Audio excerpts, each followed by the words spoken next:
Contemplating a couple of things that, sometimes the internet's good for a laugh.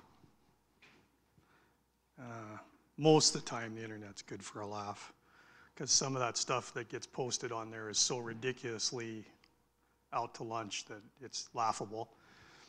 But one of the things I noticed this week was a comment that was made to a post. And, it was basically, how come we don't invite God back into our schools, back into our government, and back into, what was the other one, our workplace or something. And somebody made the comment that, well, that's good enough for you, thank you very much, but just stay out of our lives with your faith or your religion or whatever. And I'm thinking, yeah, I just wonder why all the things that happen in this world that are not good, that are negative, this was my contemplation.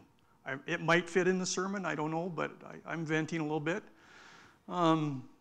This was my contemplation over that. It's like, why is it always God's fault when things aren't going well, when there's a destroyer that wrecked creation in the first place?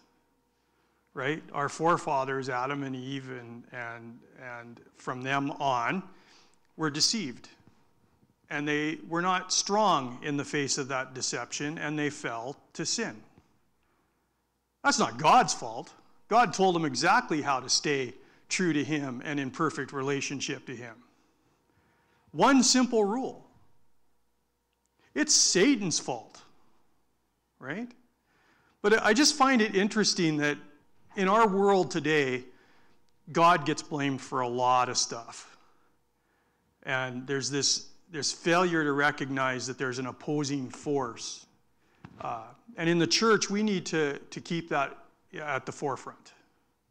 That there's this opposing force against us, and we need to be prepared to do spiritual warfare, which is simply praying for God's will to be done in each and every aspect of our lives and the things that we are confronted with. I'm going to back up because I wanted to start with this comment. It's kind of a sad thing to be the speaker here when you know that the kids get to go with Ray Lynn downstairs, right?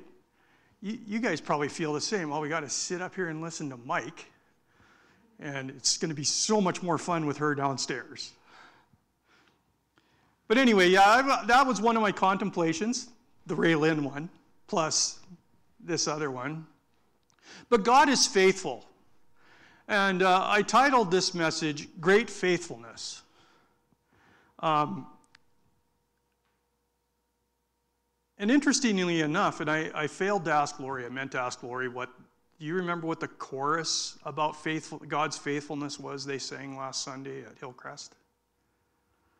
I know they sang, Great is Thy Faithfulness, but there was a chorus, and I wish I never have my phone out with my camera on so I can take a picture of the slide that has the title on it, and I missed it.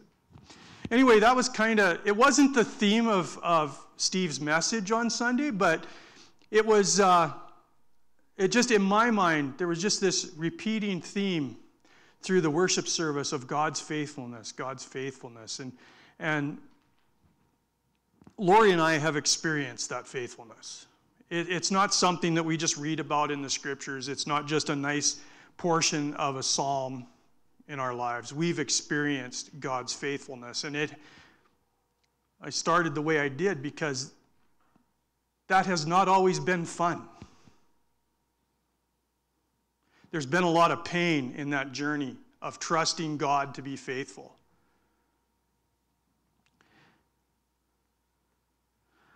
I just want to repeat those 4 verses.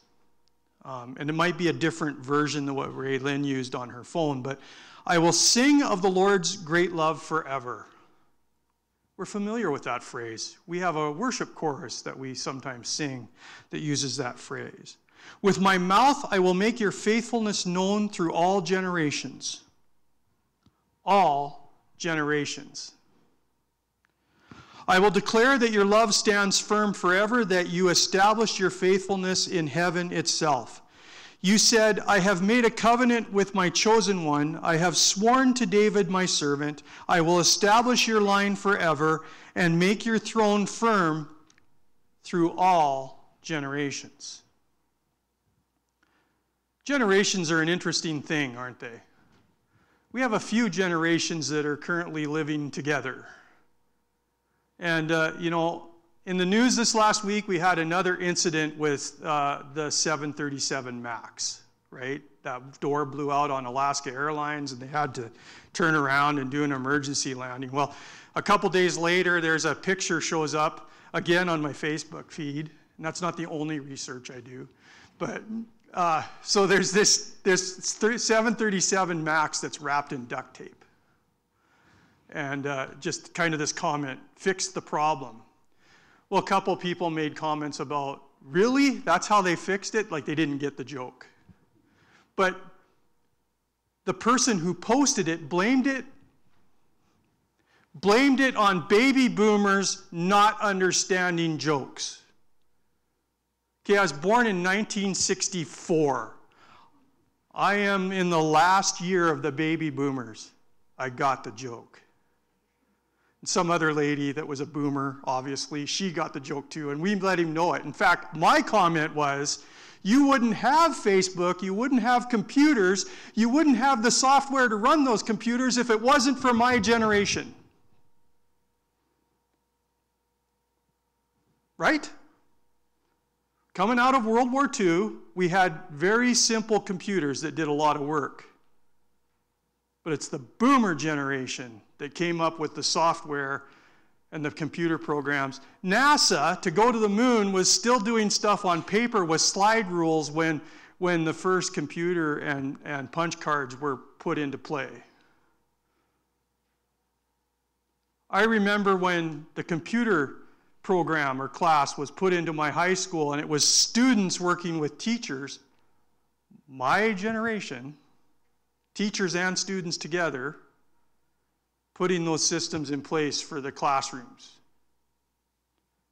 Don't give me this stuff about boomers don't get it. But we have several generations now that are together. We're living together, and it creates a little tension sometimes, does it not? I'm so thankful that we're about to have our first grandchild, because that little one's going to grow up, and then he or she can fix my computer for me. Because that child will know far more about it than I ever will. Anyway, don't accuse my generation of not having a sense of humor anymore. That's enough of that. But we have all these generations. And there's generations that have gone before us for a couple thousand years. 6-ish. And God has been faithful in every single one. And God will be faithful in every single generation to come until he decides it's time for his son to return and take us all home. God will be faithful. In Deuteronomy 7:9 it says, "Know therefore that the Lord your God is God. He is the faithful God, keeping his covenant of love to 1,000 generations of those who love him and keep his commands." See, sometimes I deal with people, I have conversation with people that are mad at God because God isn't keeping his promises.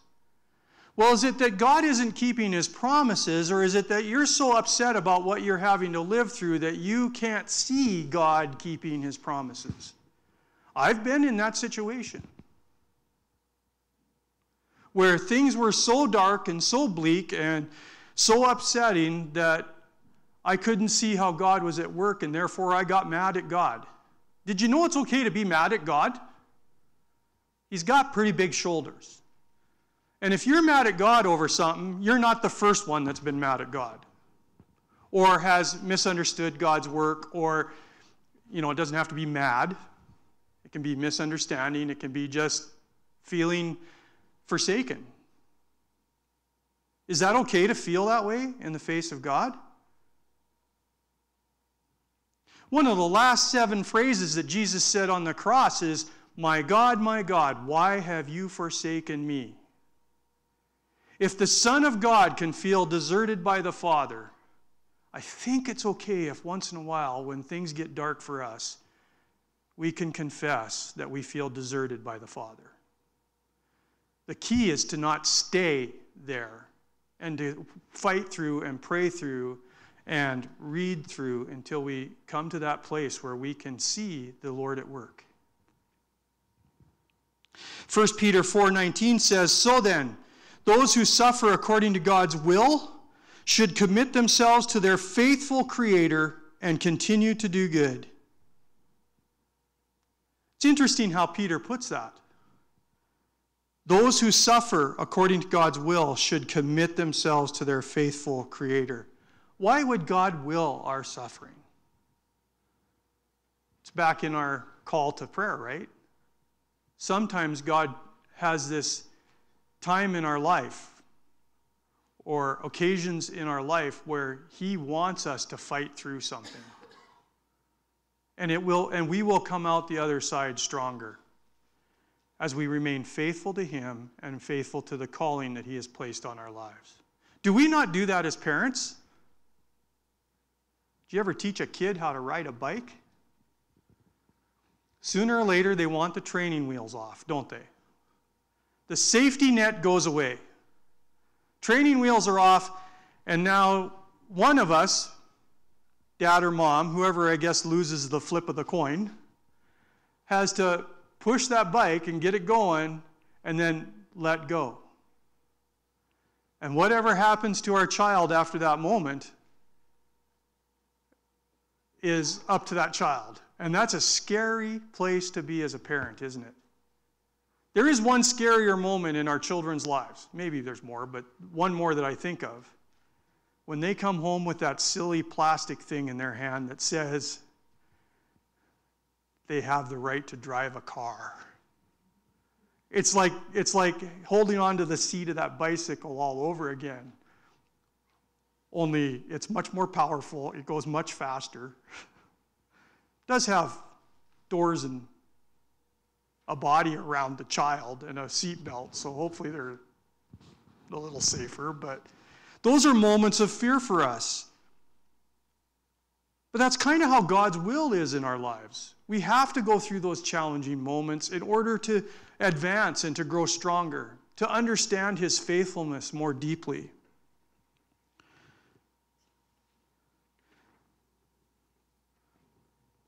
A favorite hymn is "Great is Thy Faithfulness." And I think sometimes it's nice to just read the hymns. So, "Great is Thy faithfulness, O God my Father. There is no shadow of turning with Thee. Thou changest not, Thy compassions they fail not. As Thou hast been, Thou forever will be." The refrain is, "Great is Thy faithfulness, great is Thy faithfulness. Morning by morning, new mercies I see. All I have needed, Thy hand has provided. Great is Thy faithfulness, Lord, unto me." Summer and winter, springtime and harvest, sun, moon, and stars in their courses above, join with all nature in manifold witness to Thy great faithfulness, mercy, and love. Pardon for sin, and a peace that endureth. Thine own dear presence to cheer and to guide. Strength for today, and bright hope for tomorrow. Blessings all mine, with 10,000 beside. One of the greatest hymns of the faith.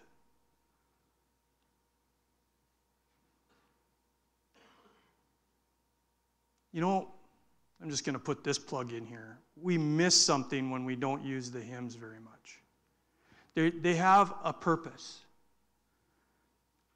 I pastored through the worship wars. Thankfully, none of the churches I pastored went through the worship wars. We were able to actually talk to each other and figure it out. And we were able to keep a nice mix of different types of music and songs and stuff. But there's been a misunderstanding of the purpose of the hymns. First of all, the hymns were written to popular music of the day, back when they were written. These were tunes that everybody knew. So think of your favorite song on the radio, whether it's country, rock, or alternative or whatever. And that's what the people back in the day did when they were writing hymns. They took those favorite songs and they wrote words for them. They were familiar, so the songs were easy to learn, and what they put into the lyrics were the theology and the doctrine of the day. So the hymns are meant to teach us what we believe. Like, great is your faithfulness, O God. For what? All generations.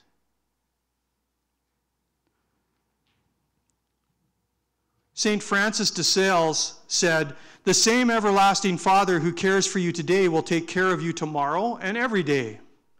Either he will shield you from suffering, or he will give you unfailing strength to bear it." Another quote I found, I don't recognize the name, Jeremy Taylor. "It is impossible for that man to despair who remembers that his helper is omnipotent." If we truly believe that God is all-powerful, all-present, and all-knowing, we can trust him with our lives. We can trust him to be faithful to us. The meaning of God's faithfulness, this is not my definition, I found this definition. The meaning of God's faithfulness. The faithfulness of God means God is unchanging in his nature, true to his word, has promised salvation to his people, and will keep his promises forever. He is worthy of eternal trust, no matter how unlikely his promises seem. So let me ask you a couple questions. I'm going to put you to work now a little bit. Okay? So get your thinking caps on, get ready to recall. When you think about the faithfulness of God, what first comes to your mind? You can answer me if you want to, but you don't have to. I don't like putting people on the spot. But when you think about the faithfulness of God, what comes to your mind? What is the first immediate thought? He's always there, okay? Tracy's brave. I was going to mention, she's one example of God's faithfulness to this church. I was thinking that. I don't know how many people that were here when I was pastoring know this, but in my briefcase, I kept them hidden, I had like 5 sets of hymns stapled together. I don't know if anybody ever realized it, but when we did the bulletins, week 1 was this 5 hymns or 4 hymns. Week 2 was, because we didn't have a musician, we didn't have anybody that was willing to lead the singing, and so I had to lead it a cappella, and I needed hymns that I knew by heart. So I had 5 sets of hymns stapled together in my briefcase, and I would pick a different set each week so that I knew the songs. They were the same hymns I'd been singing since I was knee-high to a grasshopper.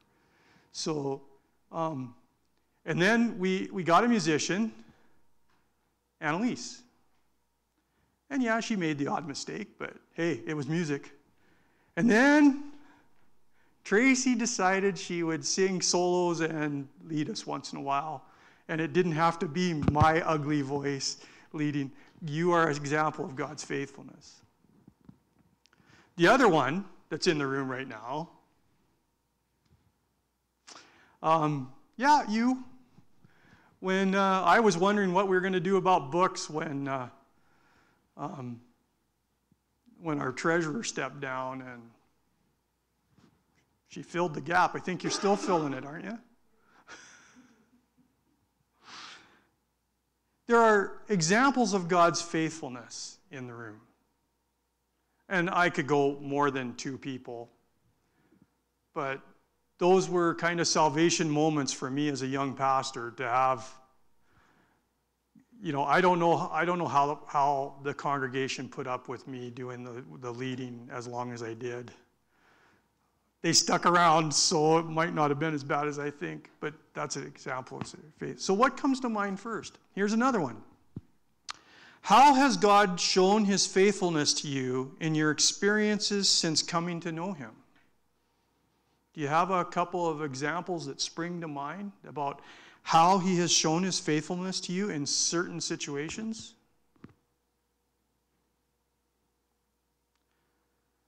And a third question, if you were to give an example of God's faithfulness in your life, what would that example be?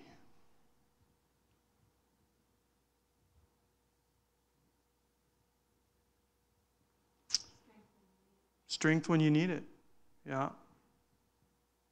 Yeah. So if you were to give an example of God's faithfulness in your life, what would that example be? I hope all of us have at least one or two.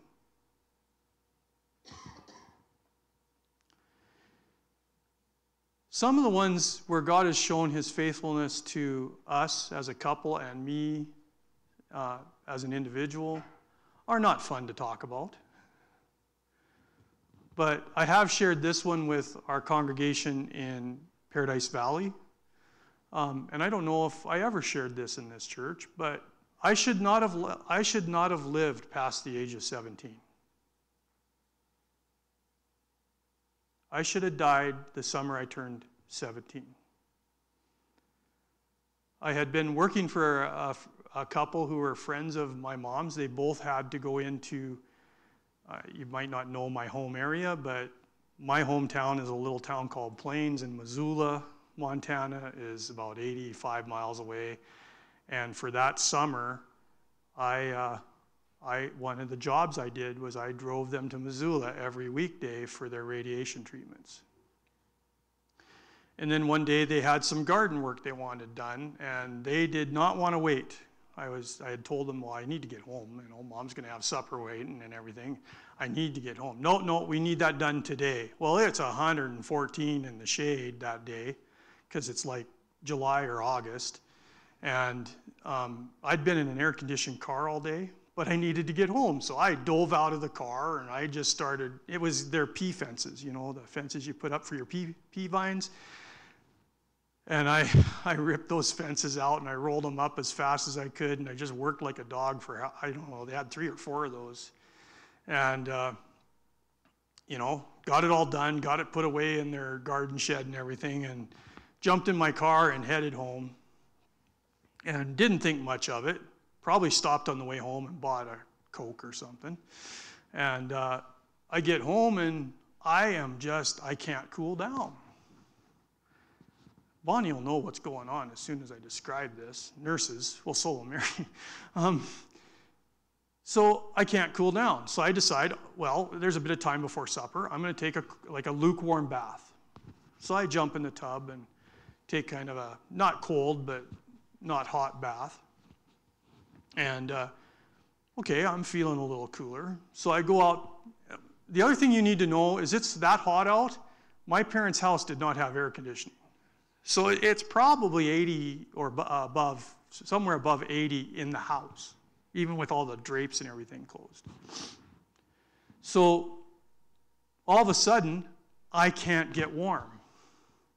I am just shivering like crazy. My mom, something she needed for supper she didn't have. She headed for town to go buy whatever it was, milk or whatever. By the time she got home, I'm laying on the couch in the living room. I have a quilt over me. I have my sleeping bag opened up and it's over me, and I'm still shivering. And at that point, it's like, well, you're going to emerge. So she hauls me to emerge.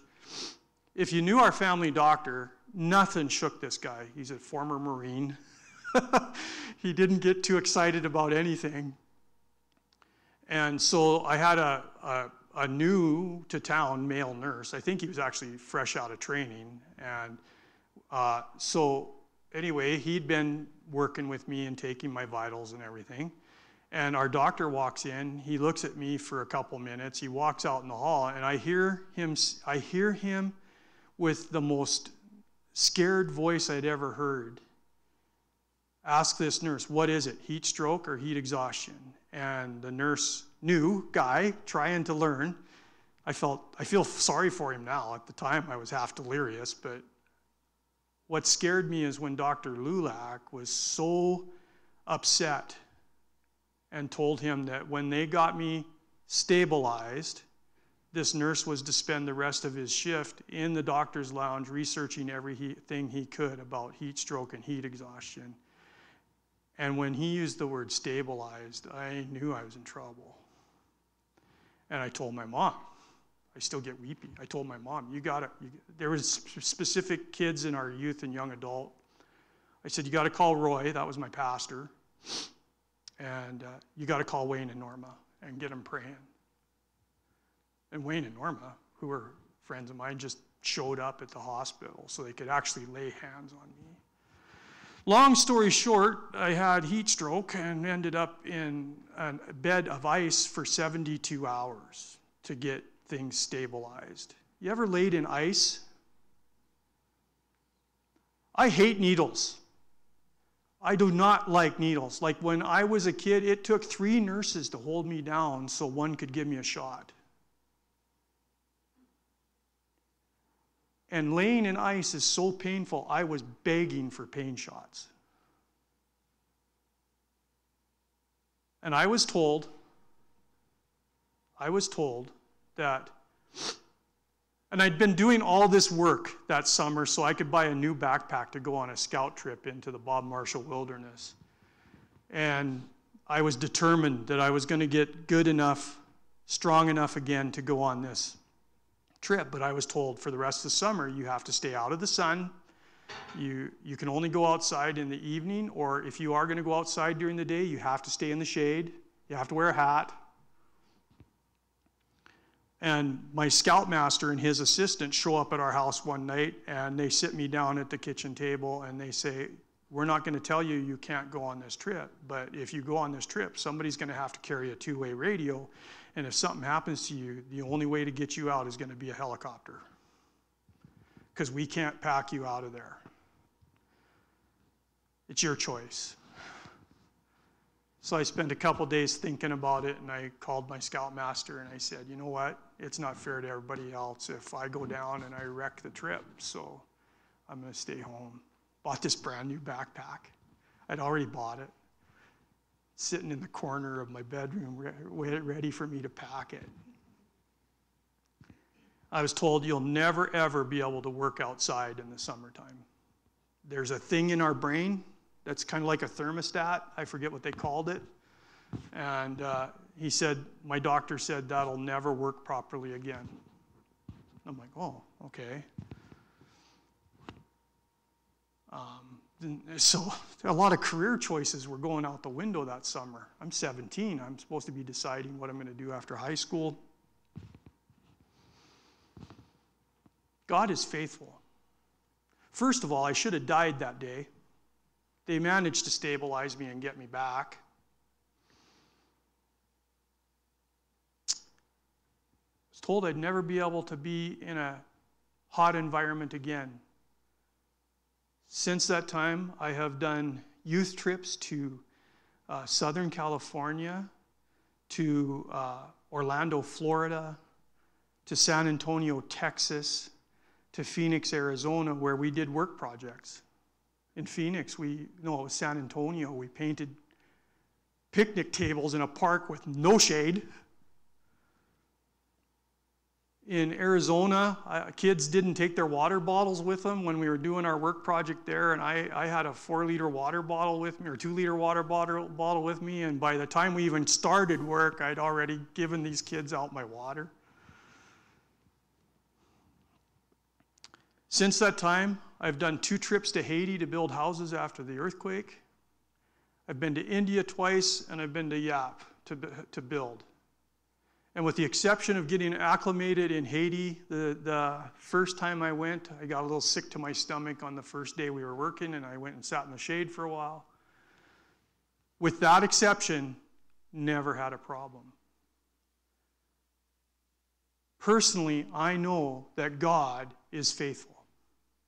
And his faithfulness endures forever. His faithfulness is not just for baby boomers. It's for every generation. His faithfulness is real. Have I ever doubted his faithfulness? Sure. At 17 years old, when I have to give up like the premier backpacking trip of my life up until that point, Bob Marshall Wilderness. That was heartbreaking. I wasn't not very happy. But when I've been able to go, you want to know something? This is God's sense of humor. I even took a group of people when we were still working at Gardner. I took a group up to Fairbanks, Alaska in May for a 2-week missions trip up there. Fairbanks, Alaska in May. I'm shoveling gravel into the playground at the Christian school off of this big pile. It's 85 degrees out in Fairbanks, Alaska in May. There are snowbanks this high, and it's 85 degrees. In fact, at one point that week, we were driving back to the church from, one of the ladies in the church and I were driving back to the church from going to get something, and we see smoke up the bank from the road. So we go up into this subdivision, and there's a fire burning toward 2 houses because somebody thought there's still snow on the banks. Well, we can just throw our charcoal from our barbecue the night before over the bank. Well, it was dry already. So I bang on the door of the first house where it obviously started. Nobody's answering the door, and they have this push broom by their door. So I'm like, okay. And the lady says, should I call the fire department? I said, yeah. So then I start sweeping this fire back on itself, and the guy next door, he comes out, and he's like, do you need help? And I said, yeah, we've already called the fire department, but I could really use a hose. He said, well, I have a hose, but I just had quadruple bypass surgery, so I can't help you. I said, well, can you throw it off the balcony or whatever, and I can hook it up and everything. So then once we got water, we were good. Yeah, so I have fought fire in Alaska in 85-degree heat with snow on the ground. God is good. In our definition, it talks about his unchanging nature. His faithfulness will not change. Because you have a different problem than I may have, it doesn't change God's faithfulness. Are there levels of sin? Is your sin worse than my sin? Not in God's faithfulness. He treats us all as his children. Just like we do our children. I don't dislike any of my children because one was maybe a little more disobedient than another one. His faithfulness is unchanging. He promised us salvation. One of the most heartbreaking things in being a pastor is when you've worked with people, even led them to the Lord, and something happens and they go on with their lives, and then pretty soon you realize, yeah, they're not living for the Lord anymore. Does that mean God wasn't faithful in providing salvation? No, God provided the salvation. They didn't continue in that life. God's salvation is forever. He is faithful to provide that salvation. And when people return to him, when the prodigals come home, the love is the same. And he is faithful to continue in that salvific work.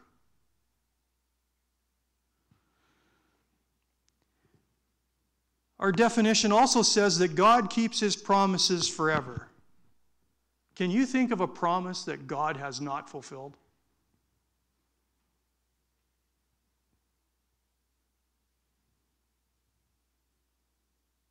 Like I said, there are dark times in our lives where it maybe doesn't feel like God is fulfilling his promise. I mentioned Jesus on the cross and him begging to know why God had forsaken him.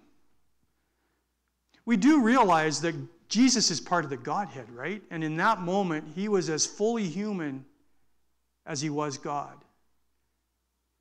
And that humanity in him allowed him to feel that desperation and that hurt. If he would not have felt that darkness, if he would not have felt betrayed by God, then he would not understand our feelings of darkness and betrayal. That's why he went through it. That's what being that sacrifice was about. That put him ultimately in our world and in understanding our lives. I mean, Lazarus, his buddy's dead, right? They're good friends. Jesus weeps along with everybody else grieving, and Jesus knows beyond a shadow of a doubt that all he has to say is, hey, Lazarus, come on out of there. He said, Lazarus, come forth, in the King James Version. Come on out.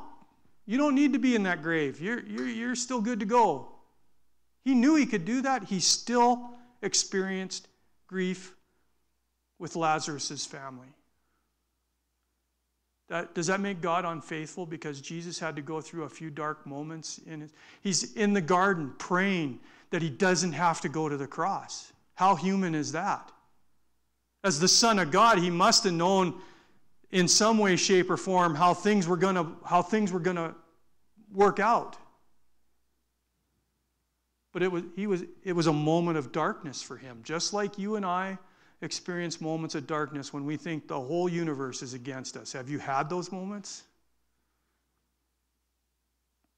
Where you just don't know where you're going to turn? And yet God is faithful to bring us through those times. So I've talked a little bit. Can you think of a time where God did not fulfill a promise?